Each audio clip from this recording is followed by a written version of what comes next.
Good morning, everyone. My name is Sarah Gill. I am Director of Open Enrollment with Emory Executive Education.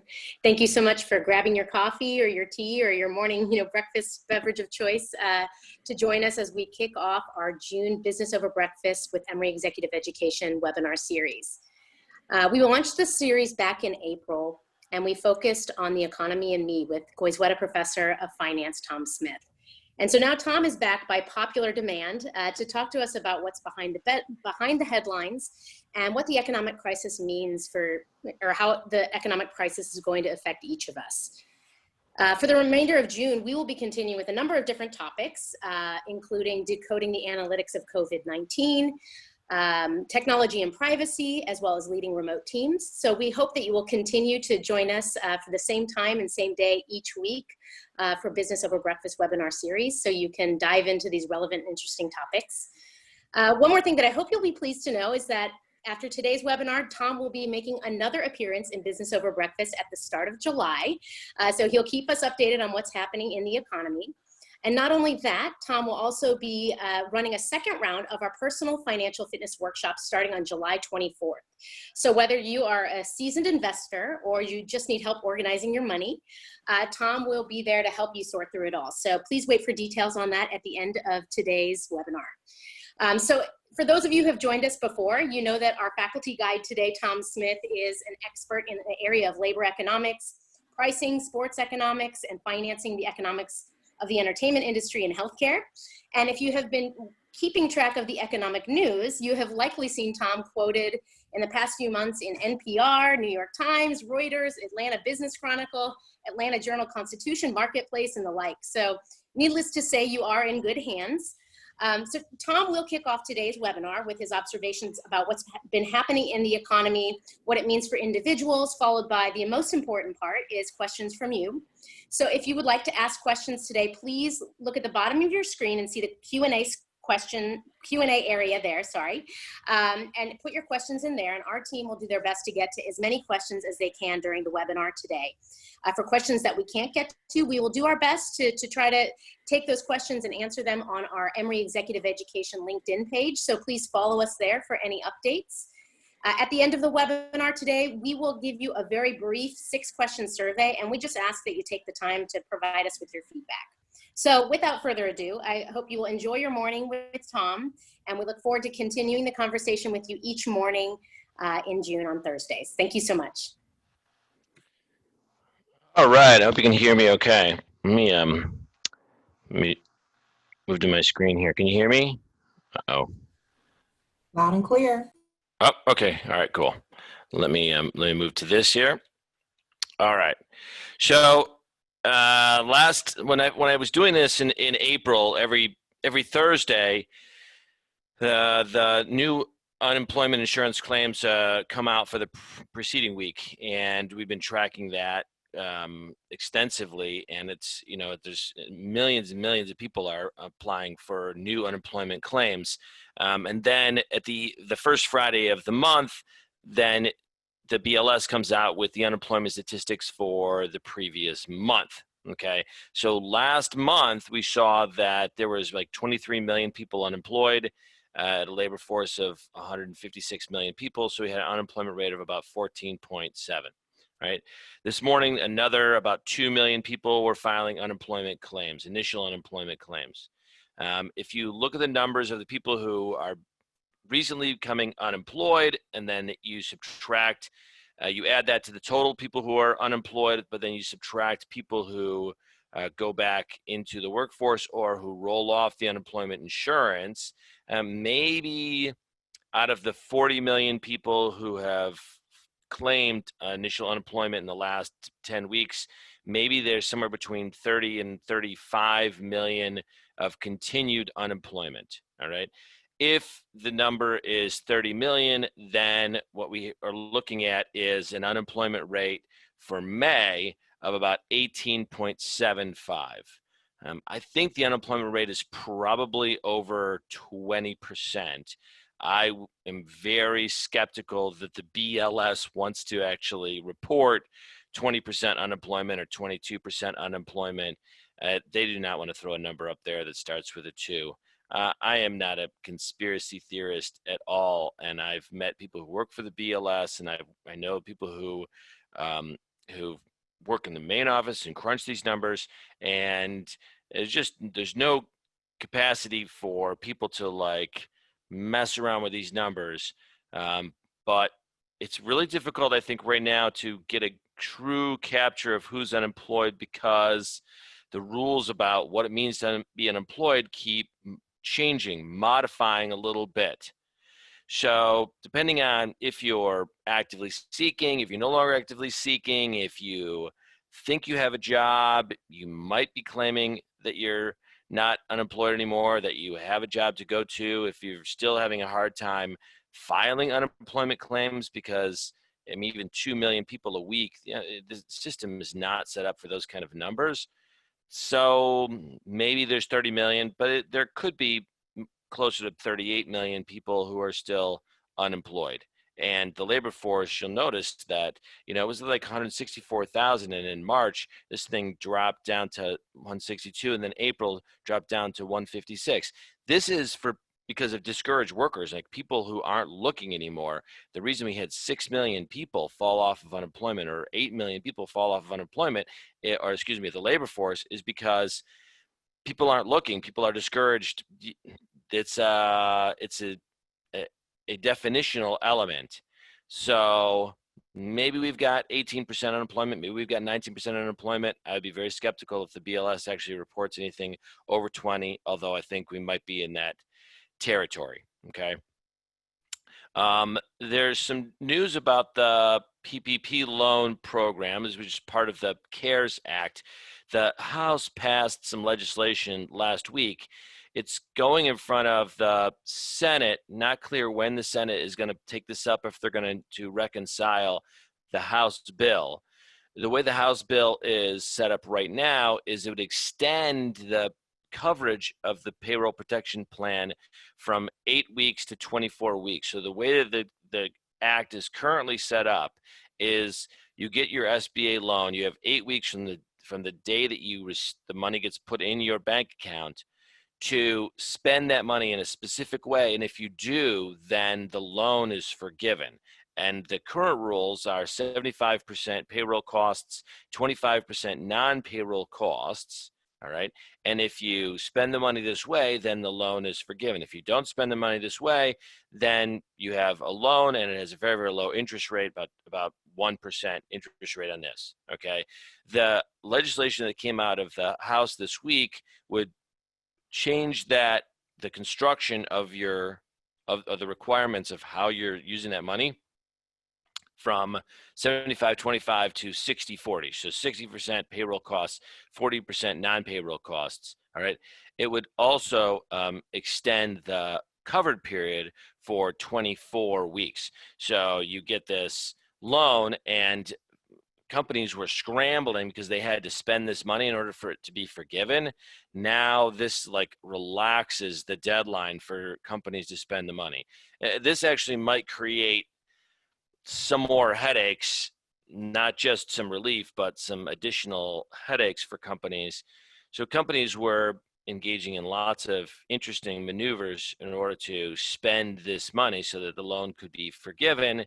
So bringing back, paying employees even though there was no work for them to do, right? So okay, fine, you're not furloughed anymore. Now you have a job, or you have a job at a portion of what you had it before. We have to spend this money. We have this loan. But the problem is that people didn't really have anything to do. And now you have work. Maybe firms are coming back. So companies are now scrambling to figure out, okay, we've got longer time for this loan to be forgiven, and we already spent this money on a bunch of workers not working. So now what do we do? I think it's creating a lot of big questions with companies. Okay, how am I going to handle this? How am I not going to handle this? I like the idea of having a longer period of time for forgiveness.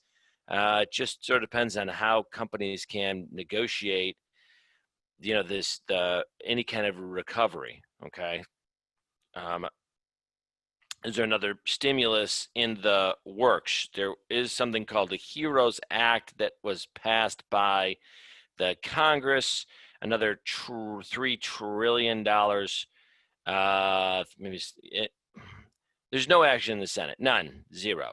Okay, it's the Senate is like not interested in this bill at all. This bill would have provided something in the neighborhood of another maybe $2,000 per family, additional stimulus payments, and it's dead on arrival as far as the Senate is concerned. So fiscal stimulus 3.0 ain't going to happen, at least not in its current form. Are we going to need some additional stimulus? Maybe. I don't think the Senate is interested in sending out checks. Okay. The Atlanta Fed actually came out with a projection of what our losses were for the second quarter, and it looks like a 52% decrease in real GDP. That is insane. All right, and so this is really, really, really bad news. I mean, the steepness and the depth of this recession is just crazy. So, I mean, everybody knew it was bad.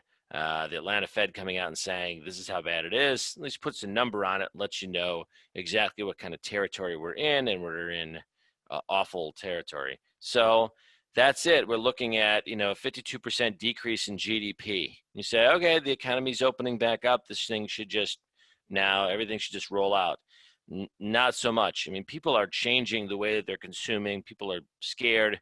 I do not think that we're going to go from a decrease of 52% up to a positive number here that looks like a 2 or 3% increase in GDP. This is going to be hard to come back quickly from. We've lost so much. It's hard to make those gains back quickly. All right. What else do I want to cover here in the initial couple minutes before I take some questions?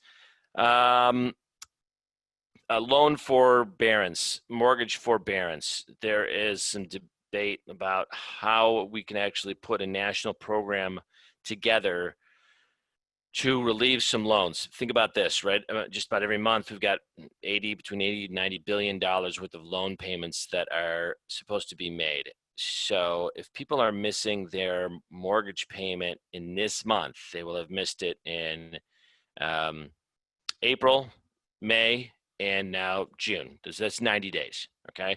So once a person actually misses their loan payments 90 days past due, typically a bank would start engaging in some kind of a foreclosure procedures. So you go 90 days, you got another 30 days on top of that, 120 days.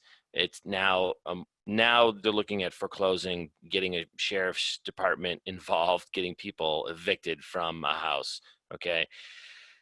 So banks that have put some kind of a hold in place on people's mortgages initially put a 90-day kind of forbearance. All right, I'm talking about Fifth Third, Bank of America, PNC. And then it was, okay, at the end of the 90 days, now you owe us money or we're going to work with you and we got to figure out what the next steps are. So people are going to miss their payments this month. So then next month happens, and what is the next step? The economy is not going to be fully recovered. There's still a huge number of people who do not have a job, all right? And this extension of the unemployment insurance and the additional $600 that people have been hearing about, that ends July 31st. So the first part of the stimulus that was passed by the Congress and the Senate added $600 to the unemployment insurance amount. So people could have extra money. Now, there's been a little bit of unintended consequences, I suppose, is that some people say, I can get more money by being unemployed than I can getting a job. I'm just going to stay unemployed, or, I'm going to be very, very hesitant about getting back to work. It is what it is. We can't go back and change it, right? But that money is gone as of July 31st. So are people going to be scrambling in the next couple of weeks to try to find employment? Is their employment to be had, and we like to think like, oh, there's all these jobs available and nobody's taking them because they'd rather sit at home and make an extra $600 a week. I think that there's some people who are thinking that. I do not think that every person who's unemployed is saying, yeah, I'd just rather take this extra $600 on top of my unemployment insurance and stay out of work. A lot of companies that are rehiring people in a different configuration than they were prior to the start of this recession. So they fired 50% of their staff, and maybe they're going to bring 12% back, 15% back. The companies that I'm talking to, the industries that I'm working with, they're not bringing big people back in full force because they just do not see a demand for it. They're not seeing the need for bringing back the full workforce. And the workforce they're bringing back, they still might say, okay, fine, we'll bring everybody back, but we're going to bring you back at 70% of what we were paying you before. So it's people aren't being made 100% whole. And as a result, I think that the recession is going to just drag on and on and on. And so the reason I brought up this the third month in a row that people are going to miss their mortgage payments is that after this month, things get really scary from the mortgage side. People do not want, I believe, a bailout for banks. Right. I mean, we went through this bank bailout in 2008, 2009, and people were not happy. So let's let these banks fail, okay? Because they were responsible for the 2008, 2009 recession, right? This is the mindset of quite a few people, a large number of people. So bank bailouts are not popular. I can't imagine there's a bunch of people running for Senate and Congress who think they're going to get reelected by having some kind of a big bank bailout. It just isn't going to happen. So what's down the pike, what's around the corner, if you will? There's going to be some kind of a scramble for what they do with these homeowners who haven't paid their mortgage and have no prospect of paying their mortgage for the next 2, 3, 4 months. Who's left holding the bag? So is it these banks? Some of these banks still have mortgages on their balance sheets. Is it Fannie Mae and Freddie Mac, right? The National Home Loan Bank. Look, somebody is holding all of these mortgages. And once they start to fail, like once you've been 90 days past due, now you say, fine, we gave you some leeway. Now what? Well, all these banks are just left holding these assets and people aren't paying their obligations. Do you foreclose on them? That's insanity. I mean, that's a lot of people who are going to be left without a house. Do you say, great, fine, we're just not going to collect the money on these mortgages, the payments that are due, and just let you live in the house for the next year without paying a mortgage? That's crazy as well. Like, what are the legal liabilities associated with people living in a house that they don't own or they don't have any skin in the game anymore? I don't know what the next step is, but there isn't a nationalized policy. So banks are handling this bank by bank by bank, institution by institution. And I am quite scared about what that means for these institutions and what it means for the economy. There's no federal guidelines. That said, it's about 20 minutes since we started. Those are my ideal thoughts. I can happy to take a bunch of questions if there are people who have anything they're interested in. Thank you, Tom. One of the first questions that has come in is about the economic recovery, which you touched on a little while ago. And the first question asks, if the stock market is a leading indicator of the economy, then should we expect a swift recovery? The stock market is not a leading indicator of the economy. Not anymore. I mean, so I'm sure that people have heard, the economy is not the stock market. The stock market is not the economy. Okay. And you say, so then what kind of indicator is the stock market? I mean, should it be a leading indicator of the economy? Well, historically, when the economy has done poorly, you have a sell-off in the market because the market represents firms, not all firms, but a large swath of firms, right? I mean, the indicators, the Dow Jones, for example, those are your 30 blue chip companies.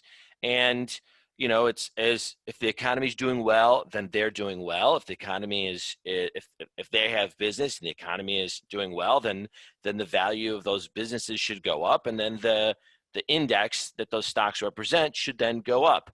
We've uh, we've diverged from that universe. That universe doesn't exist anymore. Okay, and there's a couple reasons why. One is that with the Fed dropping interest rates, federal funds rate. So the federal funds rate is the rate the Fed targets. They don't set it, they set a target, and the target is set at 0. So the federal funds rate actually bounces every day between, let's say, 0 and 0.25, so like 25 basis points. It's usually like around like 11 basis points, 15 basis points. It's the rate that banks lend to each other, okay? And so that rate is targeted at 0. So the rate that banks lend to each other, it falls right along there, okay? Then the treasury rates, the yields are almost non-existent, so maybe 25 basis points, okay? So the 10-year yield is, you know, like 1%, a little bit over 1%. So there's no other place for you to park your money if you want to get any kind of returns, right, for investing. So you say, okay, I've got some money here and I want to go into the market and get some kind of returns. Well, what are you going to do? You're going to put some of your money into fixed income. So you're going to buy treasuries and then also public debt. But treasuries have almost no return. The yield on those is almost non-existent. So what are you going to do? You're going to put your money into public debt. So you're going to buy bonds from GE, Ford, Southwest Airlines, Caesars Entertainment. I mean, these are all companies that have issued bonds. You're not going to buy a bond from Caesars Entertainment. I mean, now the yields on those things are over 11%, and because you're not 100% confident that they're actually going to make their coupon payments. So as the yields go higher and Moody's is changing the ratings, now Caesars Entertainment, it was marginally investment grade anyway, and now has fallen to below investment grade. And so now it's a junk bond status, right? A lot of companies are in this junk bond status. And so Moody's downgraded Ford to junk bond status. They downgraded, you know, airlines to junk bond status. So what are you going to do? You're going to park your money in public debt? Like, that's scary as all get out, because you're not sure that Ford and Caesars and Southwest Airlines are actually going to make their coupon payments. So what's left? The equities market is it. And so people are saying, okay, I don't think that this company is going to go anywhere. It's trading at, you know, a fraction of what it was maybe 5 months ago. So maybe I'm going to buy on the bounce. So I mean, since the sell-off, the S&P has returned 35%. You say, my God, like that's supposed to be an indicator of how the economy is going. Right now it's an indicator that there's no other place to put your money. And so if you have capital to spend, I say, you know, go into the equities market, because you can buy these things on the rebound and you can get some pretty good deals on some stocks. I don't think every company that is currently in existence is actually going to remain in existence going forward. And so some industries they're going to thin the herd, if you will. So cruise ships, you know, there's like half a dozen cruise ship companies out there. Maybe there'll be 3 standing at the end of this, right? Hotels, I mean, hotels have taken it on the chin. You know, you pick your top 2, like maybe a Marriott, and say, okay, Hyatt's on the way out. Like, they just can't survive this thing. Airlines, you say, I don't think Delta's going to go anywhere. I don't think United's going to go anywhere. But Spirit, JetBlue, I don't know. I don't feel comfortable about these airlines that are sort of living on the edge. Those companies just might not be able to survive something like this. So, so the equities market, the reason it's rebounding the way that it is because there's no other place to park your funds, and you're going to get a return. And so it's scary times when old indicators just don't have the same kind of role that they played in the past.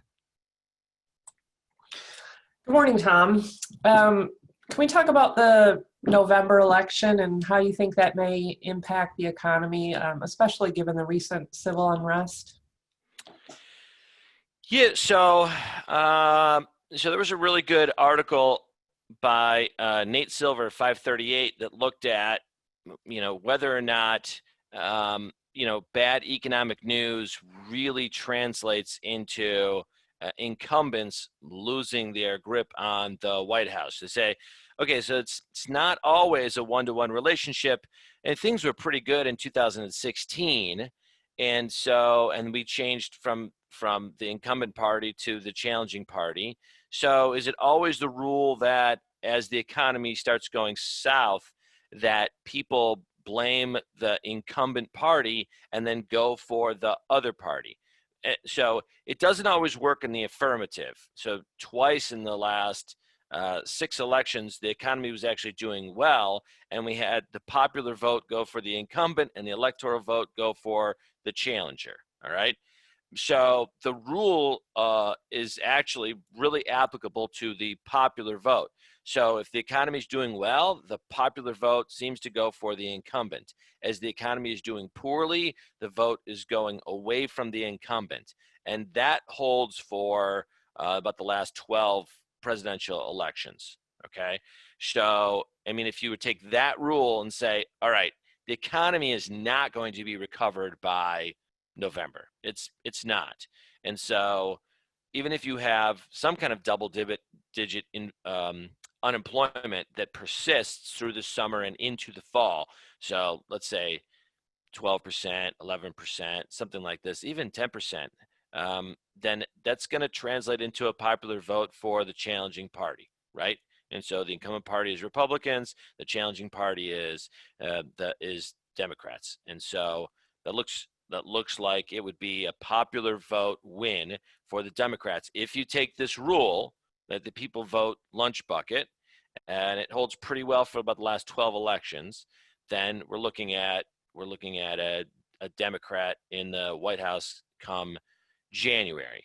Okay, and it's not clear that the electoral math works the same way that the popular vote math does. You understand? So what does it mean for a Democrat to be living in the White House, and how does that impact the national landscape? It depends on how the Senate goes. If the Senate is 50-50, then you'll get a tiebreaker from the vice president. If the vice president's Democrat, then they'll be able to pass legislation. If they continue with the current trend where they've eliminating as much of the sort of 60 vote requirements for getting over the hurdle in the Senate, they've relaxed some rules, then they could pass some additional stimulus.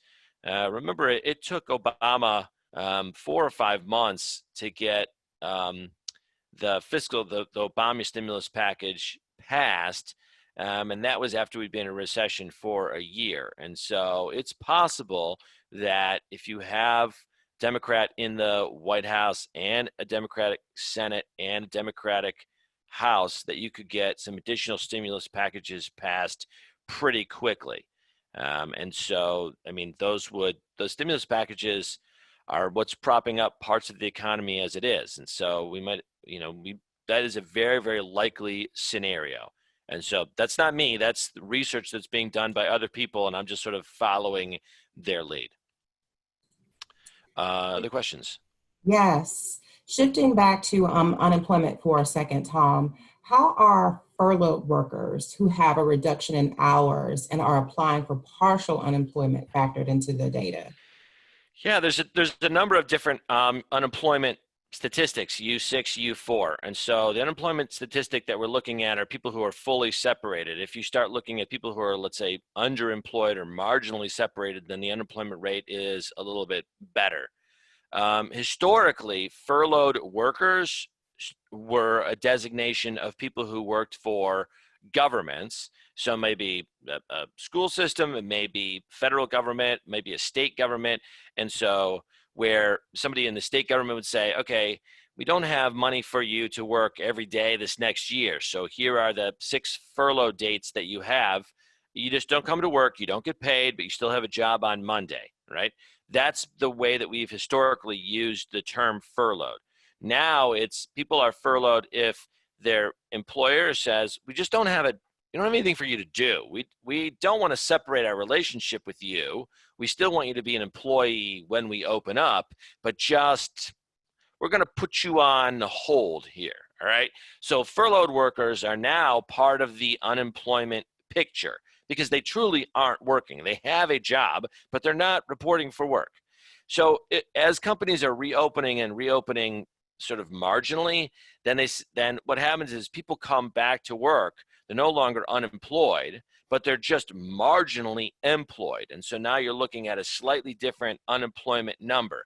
So what will happen is you can read the number and it'll say, okay, so then the marginal, this unemployment number is like say 14 and a half or 13 and a half, but the underemployment number is like 28.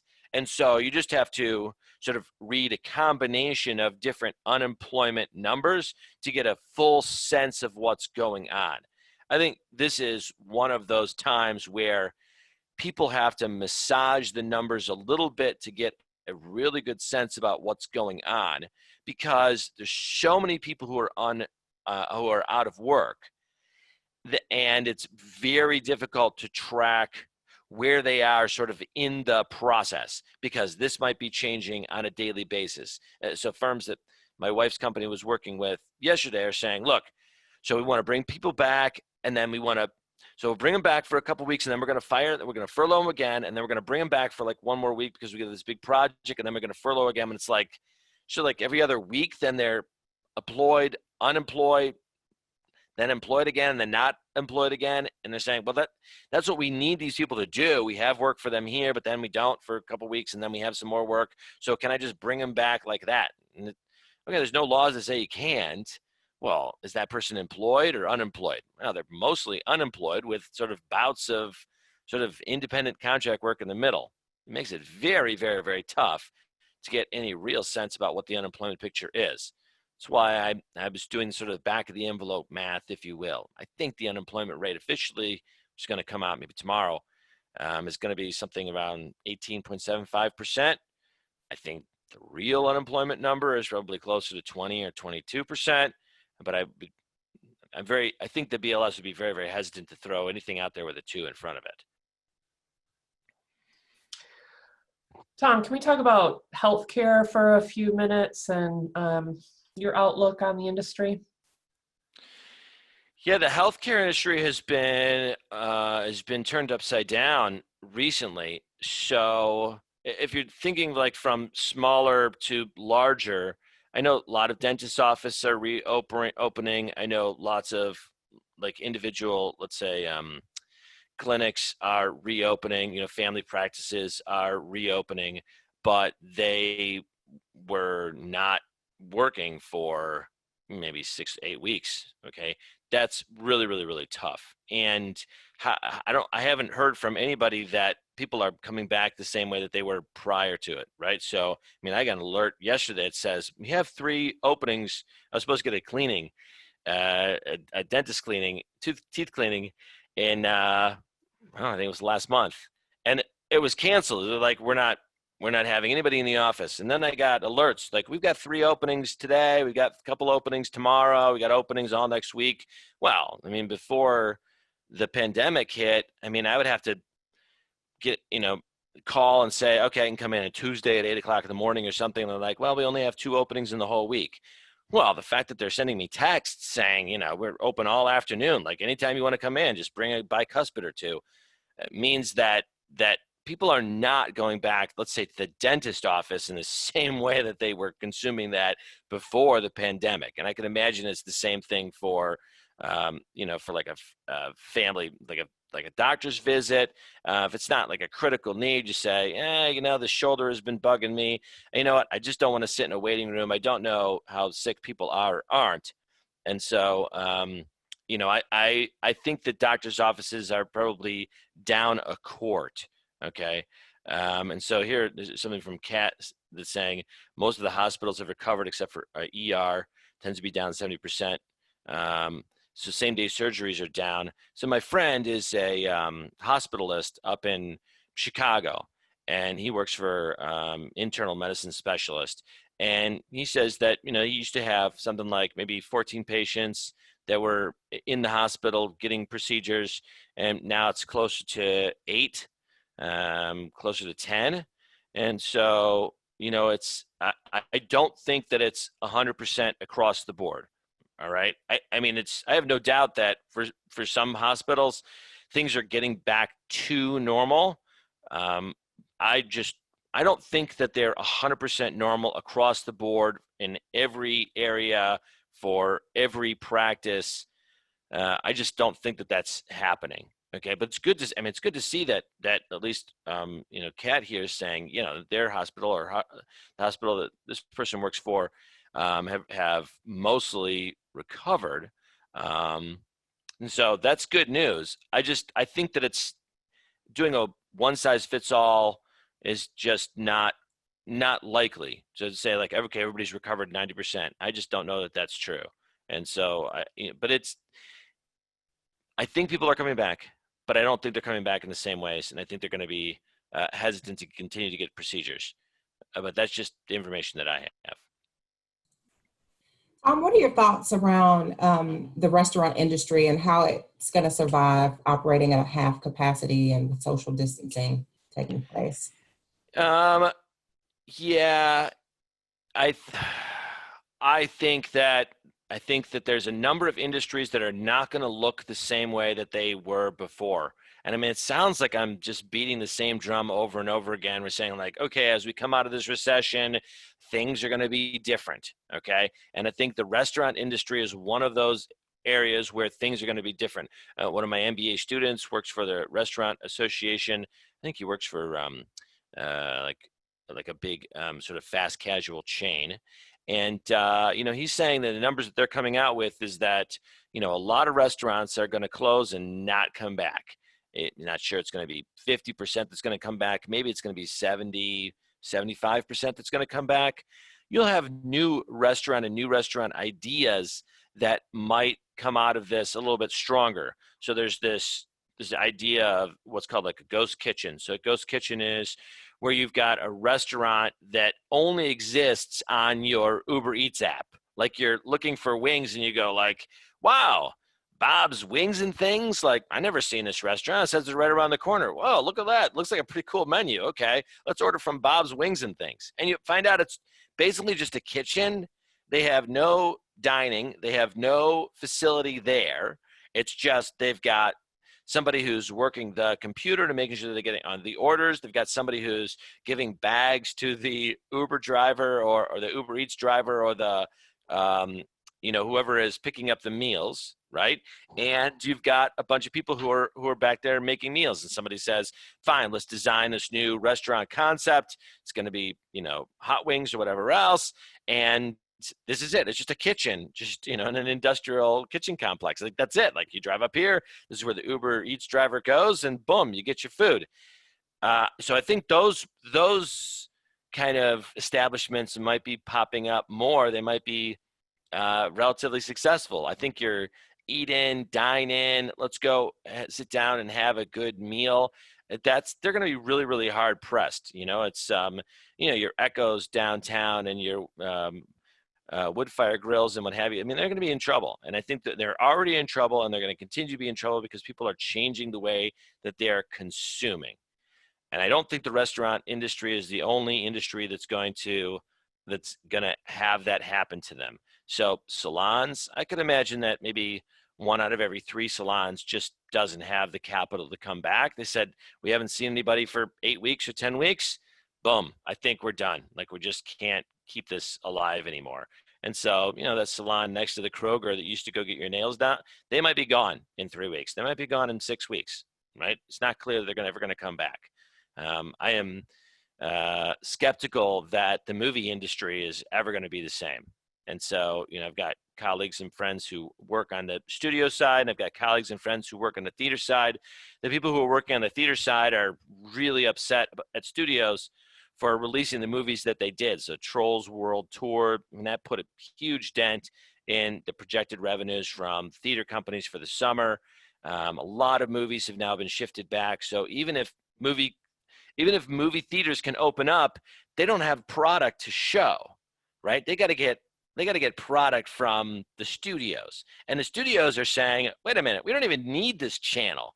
This channel that is doing a four walls presentation of a movie at a AMC is not even necessary. We can just skip that, and we're losing part of our revenue every time we do that. If we just do a digital release direct to consumers and you pay us, right? Just like, if you were watching a Mike Tyson fight back in the, the 90s, like there it is. They just get a huge amount of money for pay-per-view. Fine. Let's just release the new James Bond movie direct to consumers. Well, that's just going to eliminate that middleman known as the theater company, and boom, that'll be the end of that. So I could anticipate that not all the theater companies are going to come back. I can imagine 2 or 3 of them just never reopening, and the studio's saying good riddance. Okay, this isn't me saying that. Like I said, I've got colleagues and friends who work on the theater side, and I feel terrible that the business model is changing. But from the studio side, they're saying, hey, this is how we need to adapt, and we adapt, and we're going to change. And so restaurants, I think they're going to have to adapt. They're going to change. What you saw before isn't going to be what you're seeing in the future. Same thing with movie theaters. What you saw before is not what you're going to be seeing going forward. Tom, for the education sector, do you expect the 2021 school year financial budget to be drastically impacted? Yeah, huge. Great question. What a great question.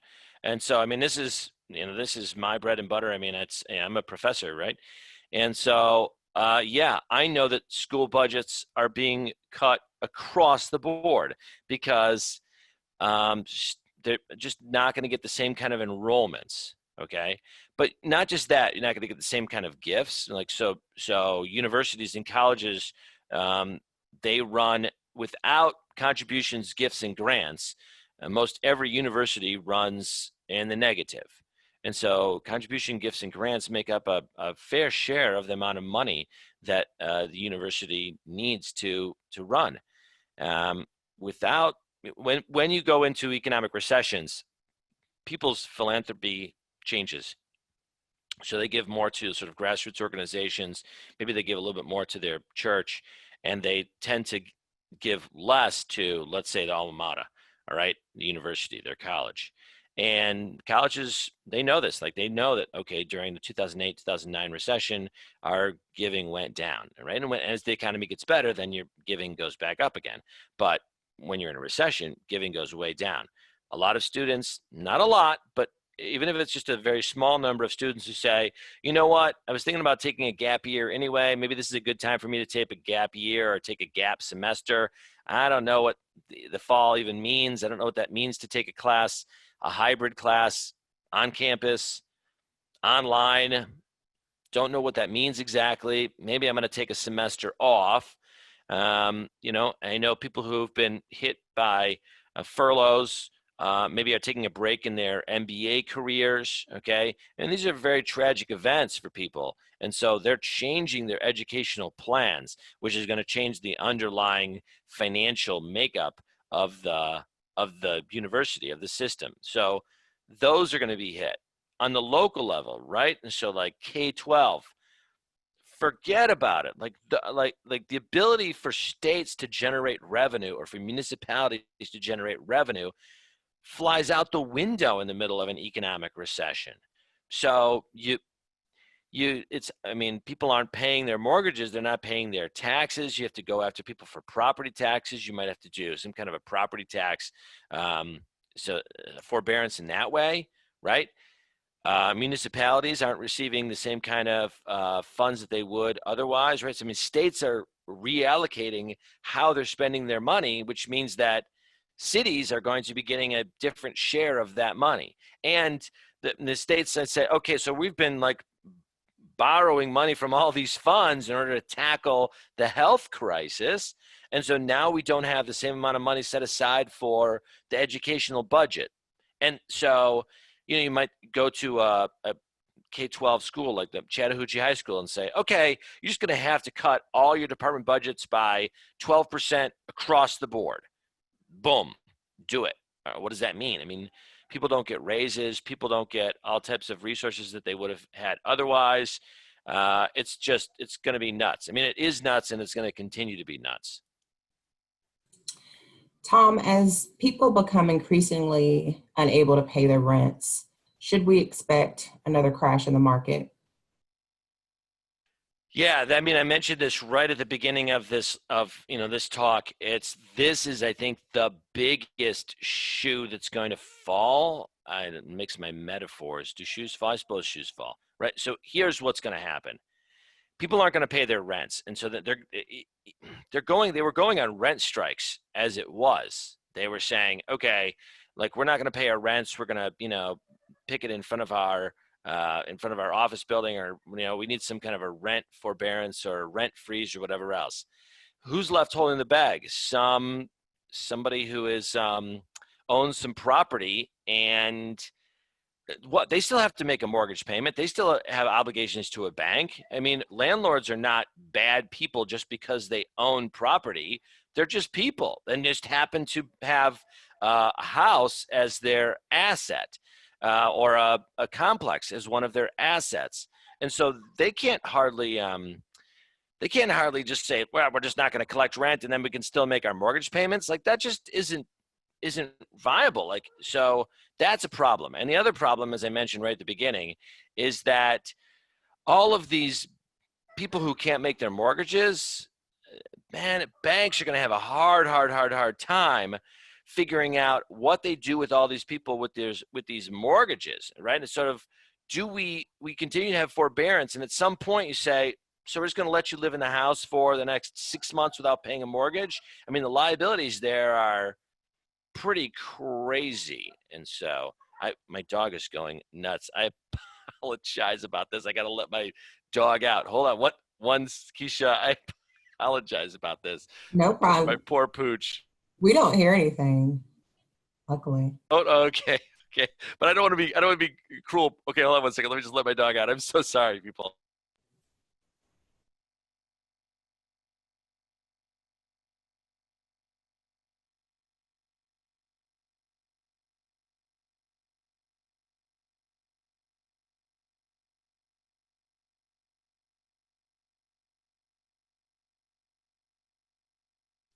All right.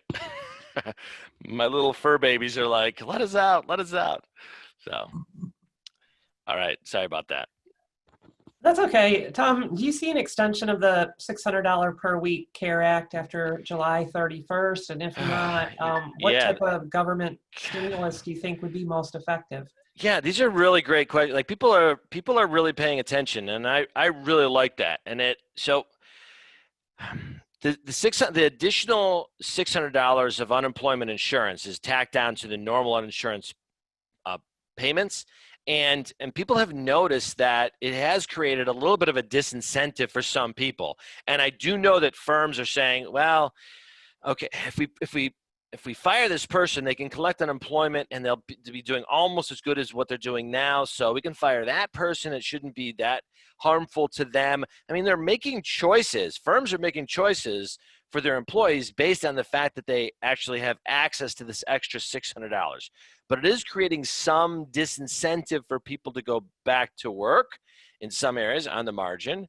And so I think as a result of that, I believe the Senate is just not interested in extending that program. So Mitch McConnell has said, absolutely, he's not going to extend it.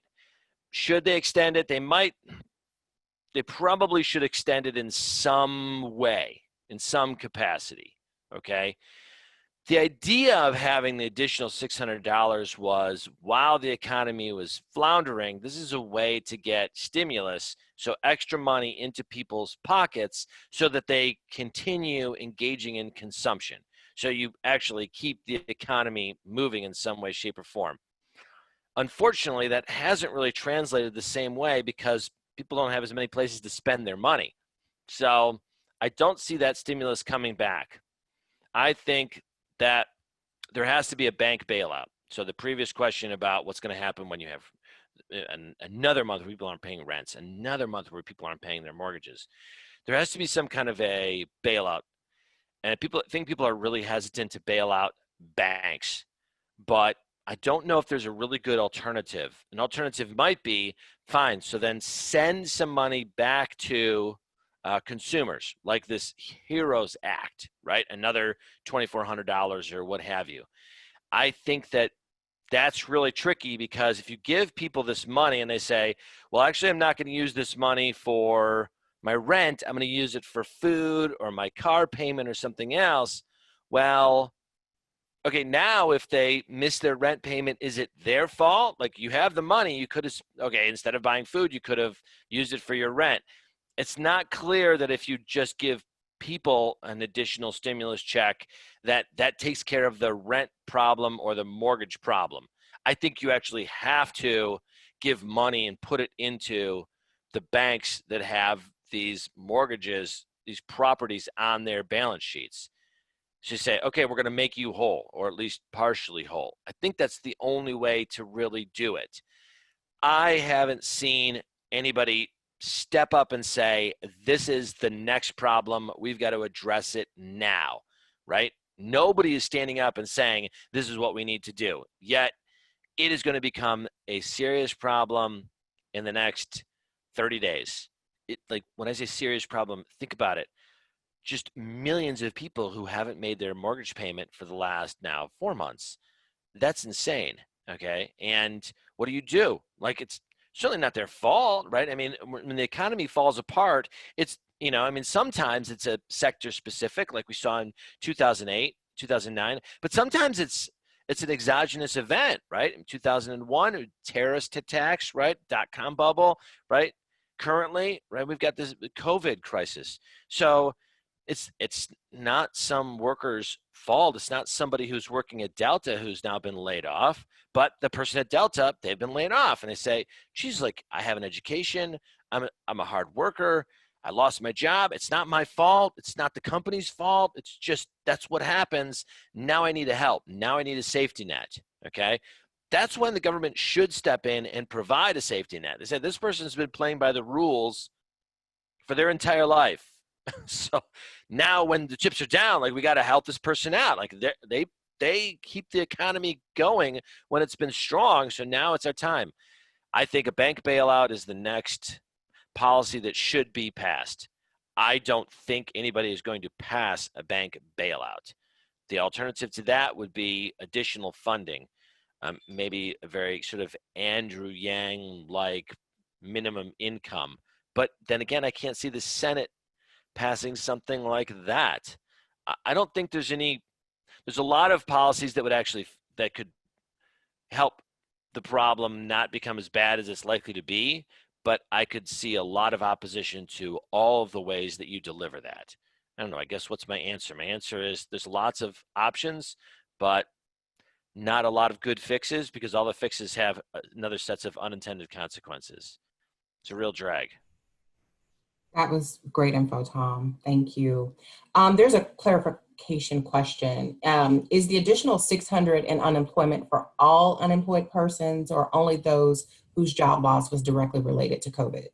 No, you don't have to. I mean, so the PPP, in order to apply for the PPP, there's actually an affidavit that you have to sign that says my company was directly related, has been directly impacted by the COVID crisis. For the unemployment insurance, if you become unemployed during this period of time, you're eligible for this additional funds. So you don't have to say, yeah, the reason I lost my job was because of COVID. The only way that you get unemployment insurance is, so if you say, you know what, there's work available to me, but I'm just not going to work because I hate work.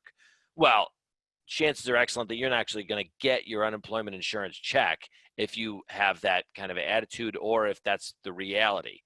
If you've become unemployed during this period of time, you'll get that additional $600. They're just going to assume that you're becoming unemployed because of the crisis. And if it's not directly because of the crisis, it's indirectly because you're part of a support system of some other company that is being directly impacted.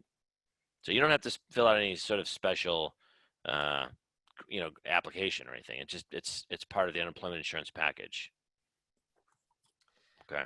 Thanks, Tom. As we wrap up, could you give us your ideas of where we should park our money and when the market may crash again? Yeah, that's so it's gonna different parts of the market are definitely going to take a hit when people start looking at earnings for the next quarter. And so I mean quarterly earnings um, uh, they drive people nuts anyway. I mean, it's really, really dangerous to be like trying to time a stock purchase when firms are about to announce their earnings because they could be on, they could be off. Even if they're off by a little bit, the stock could take a tumble in a particular day. If your goal is not just to like get in and out, so it's sort of day trading, if your goal, which it should be, is to buy and hold, go long on these positions, then I recommend you get in now. The market has taken a dip. It's back more than 35% since the recession started, since we had that tumble in March, and since then it's been back 35%. So I think now is the time to jump into the market, park your money there, because everything else is you're just not going to get any kind of substantial yield. You're not getting yield from government securities. There's a lot of default risk from public debt. So equities is the way to go. I mean, diversify. So get into a Vanguard fund, a PIMCO fund, something like this. Make sure that you're diversified. Don't put all your eggs in one basket. Continue to save. And so if you've got long run plans, then now is a great time to get into the market. People always say, like, after economic recessions, like, wealthier people get wealthy. Yeah, if you had a bunch of money, I mean, you could have bought some of these stocks at a third of the price they had been trading at in January or February. And so, I mean, the market was at all-time high in, on Valentine's Day, right? February 19th. So, and it's likely to get back there. I wouldn't listen to anybody who says that they know exactly when the market is going to crash, because almost nobody does. Warren Buffett might know, but the rest of us are all amateurs compared to that guy. And so I would say, just have a good investment strategy, a good investment plan, a plan where you're saving a part of your income every month. Go park it into something that is relatively low risk, understand your risk tolerance, and just continue to save, continue to invest.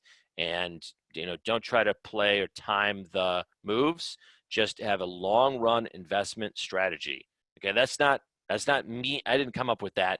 That's the you know dozen financial advisors that I interact with in different ways and capacities that are like, slow and steady wins the race. And I think this is a good time to just continue with that plan. Wonderful. Thank you so much, Tom. And we want to thank you all for joining us each and every Thursday for this Business Over Breakfast webinar series. A copy of today's recording will, of course, be available on the Emory Executive Education LinkedIn page. As Sarah mentioned earlier today at the beginning of our session, Tom will be returning for our personal finance workshop series. That's going to begin on Friday, July 24th.